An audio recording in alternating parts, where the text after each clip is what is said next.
Long before colonial borders carved up West Africa, a city rose beneath a giant stone, a city of refuge, a city of warriors. Its name was Abeokuta. Under the rock. In the 1830s, the Egba people, fleeing the collapse of the Oyo Empire, regional wars, and slave raids, gathered beneath Olumo Rock and built a fortress city, determined never to run again. But beyond the forest to the west, another power was rising. A kingdom forged by conquest. The Kingdom of Dahomey. To the west, the Kingdom of Dahomey had become one of the most feared powers in West Africa. Its kings built armies that moved like storms. Among them were warriors unlike any the world had seen. The Agojie, women trained for war, disciplined, relentless, feared across the region. To Dahomey's king, Abeokuta was more than a city.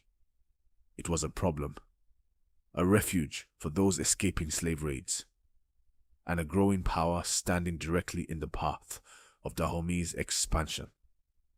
War was inevitable. In 1851, the storm arrived. Under King Gezo, thousands of Dahomey soldiers marched east toward Abeokuta, spears raised, war horns echoing through the forests. At their front stood the elite Agojie, Dahomey's famed female warriors. The mission was clear: break Abeokuta, capture the city, restore Dahomey's dominance in the region. But they had underestimated one thing. Abeokuta was not just a city, built beneath Olumo Rock and protected by fortified walls. It had become one of the strongest defensive strongholds in the Yoruba country. When the armies finally met, the earth itself seemed to tremble. The Dahomey forces charged the walls, again and again and again. But Abeokuta stood firm. Egba warriors fired muskets from behind fortified defenses. Archers rained arrows from the walls, and high above them all, Olumo Rock watched, a silent guardian over the city.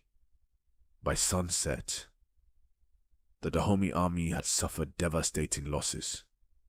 For the first time in years, they were forced to retreat. History often remembers empires, but sometimes the greatest stories belong to those who refuse to surrender. Abeokuta was not the biggest kingdom, not the richest, but it possessed something stronger: unity, courage, and the will to defend its freedom.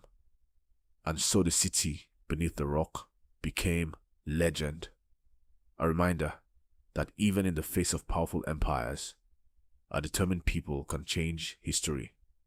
Because history is not only written by conquerors. Sometimes it is written by those who refuse to kneel. And beneath the shadow of Olumo Rock, Abeokuta proved that courage can outlast empires.